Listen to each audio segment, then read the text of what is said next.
Grand Rising Beloveds. My name is Sheena with the Way of Namaste, and today I wanted to come on and share a prayer and drop into a Celtic Cross tarot reading. Right now we are navigating through Jinki 64. This one is the shadow of confusion, the gift of imagination in the city or the divine essence of illumination. This one happens to be in my evolution. You know, confusion is really when we get stuck in a set of beliefs. Beliefs are really just stories that we keep telling ourselves. They're not necessarily true, and oftentimes what can be true for us at one time may not be true for us later on in life with a little bit more awareness. For some of us, in some of our life, we have the lights turn on. We go through an awakening, and oftentimes that awakening comes through tragedy, comes through the darkness, and at some point in the darkness we may experience someone there with us, someone that shines the light, someone that walks us home. This gift of imagination, this is creating a new belief system, creating an entirely new personal reality, personality, eliminating all those belief systems that were just not working for you, just not helping you evolve into the next space. Maybe you're operating in a nervous system of fear. Maybe you saw that as you were navigating fear, resonating in that shadow vibration, the universe kept giving you more reasons to be afraid. Now, when we eradicate that fear, when we trust in ourselves, when we trust that this is a benevolent universe and that we have divine protection and that anything that comes our way is coming our way because we are capable of overcoming it, then we walk with more trust. Our belief systems change. When we're not operating from fight or flight, we become creative, artistic, expressive. We share authentically, building this self-love from within that doesn't need to be validated by everything around us. And maybe eventually that love becomes reflected around us, and we see ourselves clearly, and maybe we see one another clearly. This is the awakened state. We see through the eyes of the heart. We see God in one another. When we are operating from a place of love, we can feel that. We can feel the authenticity around others that are heart-centered, that don't have ulterior motives. When we're operating in the shadow frequency that we may feel in the collective, there's usually a hidden agenda. There's usually a reason that we feel unsafe, we feel confused, we start doubting. You know, invitation is to be transparent, is to put all your cards out there. Walk through life lit up from within. Give people a reason to say, what is she on? This is the awakened state. It can seem crazy to others to be in that much bliss and that much joy for seemingly no reason. To be lit up from within is to have faith in the unknown, is to trust in the mystery. It's not need to rush the process. It doesn't even need to know anymore. It can go beyond knowing. It can trust in where we're going because it remembers where it's been before. This gift of imagination in me is the magical kingdom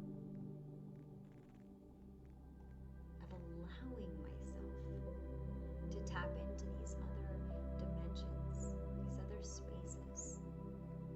They don't have to be read about in books. They can be remembered in my meditations. Crystal realms.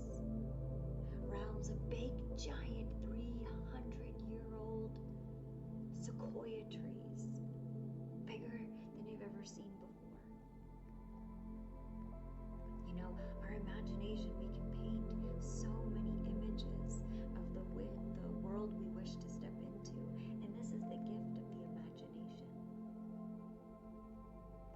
We create this world through our thoughts.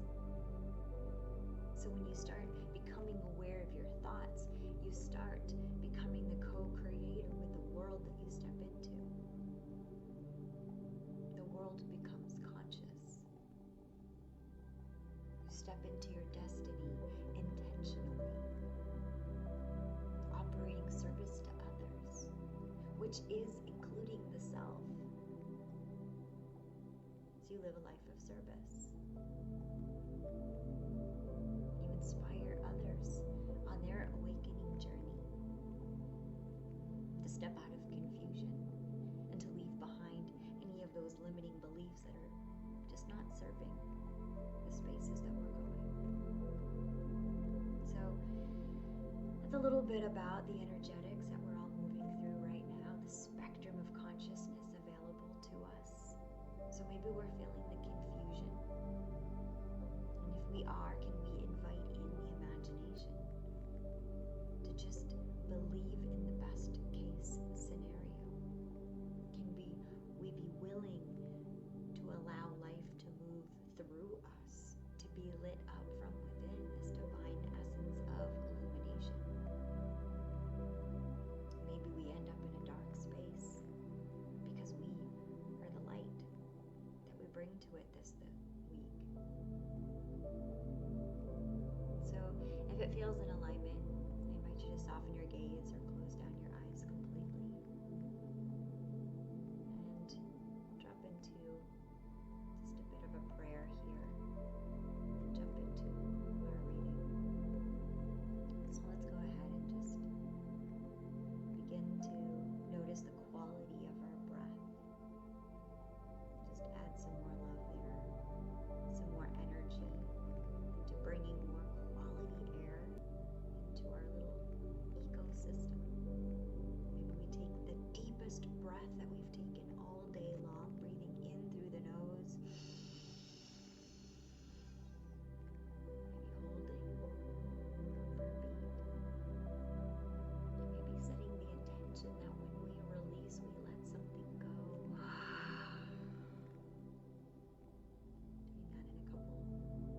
Doing that in a couple times in your own rhythm.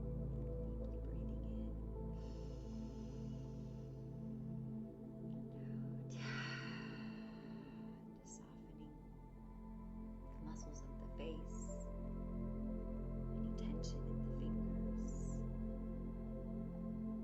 any tension in the shoulders, allowing them to relax back and down.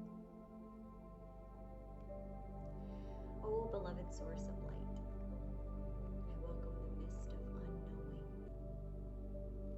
May I rest inside the sacred fog, trusting that confusion is a holy teacher. Where my mind grasps for answers, let my heart open to wonder. Where chaos swirls, allow imagination to be the bridge.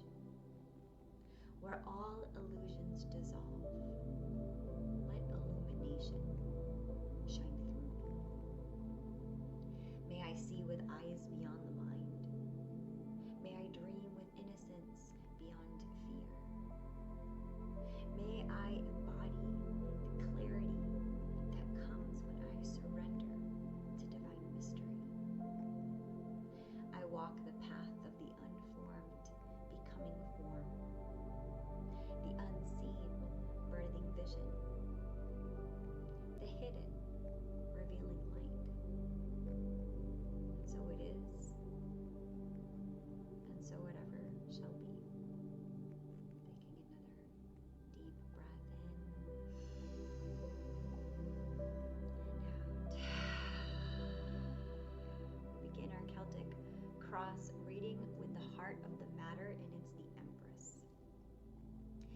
centers the Empress, archetype of fertility, creativity, and the Great Mother.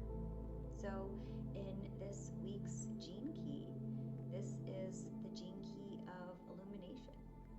So here we have this archetype sitting at the threshold between confusion and illumination, reminding you that even when you can't see clearly, your body and your creativity are fertile soil for new life. So remember, we are all gestating an energy that is bigger than one moment. So this time is about trusting the cycles of abundance and letting yourself be nourished by beauty. Our challenge or opportunity this week is the Two of Wands. Our challenge lies in seeing the path forward. So the Two of Wands suggests vision and planning, but paired with this week's shadow of confusion, it highlights the fog of indecision. So maybe we're standing with one wand in our hand, looking out, but not yet moving forward. So this is an invitation not to fear the unknown, but to allow imagination to stretch the horizon, to sketch the horizon and stretch the horizon. The future doesn't need to be fully mapped right now. It only needs your willingness to take the next step. This week I've been really excited. All Virgo season, I've been really excited at publishing my book and going forward and taking the practical action steps to publish. And yet, as I get all this momentum of energy to publish, to press forward, there's also this screeching halt that I feel that says, you may be ready, but the environment is not. This book is not ready yet. So allow yourself the space to enjoy the journey. It doesn't have to be rushed right out. It's still being worked through. It's still working itself through me. So enjoy the ride. Be patient with it. This is the best part of the journey, is the creation stage. So what's been coming up in the past is the Page of Cups. So this reminds us of our heart's innocence, moments when inspiration and synchronicity opened up possibility. You may like to reflect on times when you followed your intuitive nudges or your childlike wonder. Where did it lead you? This energy is still alive in you. And sometimes it may feel naive at times, but it's actually the raw seed of illumination. Right now, I get to be in a dragon sanctuary, a dragon temple. And every week we share about the magic of dragons, riding our dragons, meeting one another's dragons. This is the innocence of the Page of Cups. So what we're conscious of right now is the Emperor. So we're seeking stability, structure, sovereignty, some of the characteristics of Virgo season. And this Emperor is about embodying sacred authority. And it contrasts with the Empress at the heart. So it creates this polarity of masculine and feminine, of order and flow, of control and surrender. So the higher frequency of this week suggests that both are needed. Imagination grounded in form, and divine chaos held by loving structure. I might think I know what the book is that wants to be published, but the book has a life of itself and it's not ready yet. So what's coming up for us in the future is the Queen of Pentacles. And this Queen of Pentacles in the future is a promise of embodiment and grounded prosperity. She comes forward as the Earth Mother, the wise steward who nurtures abundance. This is illumination made tangible.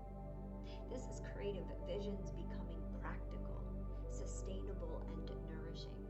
So what we are seeding now will find its form in material ways, if we can be patient and trust this process.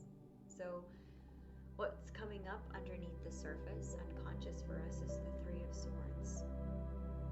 So deep beneath the surface lies grief, heartbreak, maybe loss. These wounds that may cloud our perception, which is the shadow of confusion. So this is all that unprocessed pain that colors how decisions feel in the present. Yet, in this week's Gene Key 64, confusion is never a mistake. It's a sacred fog that when we embrace it, it burns the light of understanding. So your unconscious sorrow is not blocking you. It's the doorway to illumination. Again, coming back in my own personal experience of me thinking I know what's best for me thinking I know what to do, and the universe telling me, be patient. You think that you know what you're doing, but if you can just relax and have faith, there's so much more to drop in. What's the hurry? So what we're thinking about all of this week is the Wheel of Fortune. We might be standing at a turning point. This wheel reminds us that cycles turn, that karma unfolds, and destiny is alive. You are not static. You are in motion right now, even if confusion feels heavy. Sometimes we don't give ourselves enough credit for understanding that confusion is an emotion that needs to be felt. It doesn't need to be rushed through. Confusion is fertile soil for us dissecting something, understanding something, digesting something, integrating something. And this is how we learn. This is how we awaken. This card echoes the city of illumination. What feels like fate's wheel turning you upside down may actually be the hand of grace. Part of the journey of enlightenment is taking all of those belief systems that you once were indoctrined by and turning them on their head. So our environment this week is the Eight of Pentacles. Around you is the energy of apprenticeship, steady work, honing your craft. The environment is supportive of consistent practice, whether it's through your writing, it's teaching, or devotion. Every time you show up, that repetition polishes your gifts. Others around you are also in their learning modes. They are being willing to improve, to build, to create, step by step. Rome wasn't built in a day. It takes the consistency of showing up, doing the work. Our hopes and fears is the Queen of Cups. So you long for deep emotional attunement, intuition, and healing waters, and yet you might fear drowning in emotion or being too overwhelmed, too overstimulated. If you give yourself the space to cry, will you cry too many tears? Will the tears ever stop? This is that feeling of that overstimulation, that overwhelm. So the Queen of Cups is coming in as your ally, guiding you to hold your emotions with compassion instead of resistance. Her presence suggests that emotional intelligence will be both your gift as well as your challenge. So give yourself the space, but don't stay there forever. Our outcome this week is the Eight of Swords. The outcome shows the illusion of limitation. The Eight of Swords suggests feeling trapped or bound by your circumstances or by your own thoughts. But this is not a true prison. The ropes are loose. The blindfold can be removed. In this week's Gene Key, this is the final trial. Confusion and fear of being stuck becomes the very pressure that catalyzes imagination and then illumination. So this week, we're all being invited to realize that the limits that you perceive are not actually there at all. They're totally dissolvable. Freedom is already present. If you're feeling confused, if you're feeling overwhelmed, if you're feeling overstimulated, if you're feeling doubt, step back, take a breath,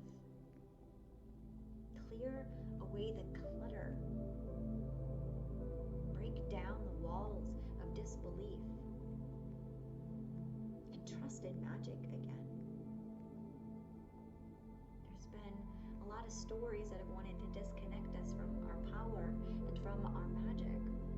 So the most revolutionary act that we could do is to take that power back, is to remind others that magic is real and that miracles happen every single day when we're awake enough to notice them.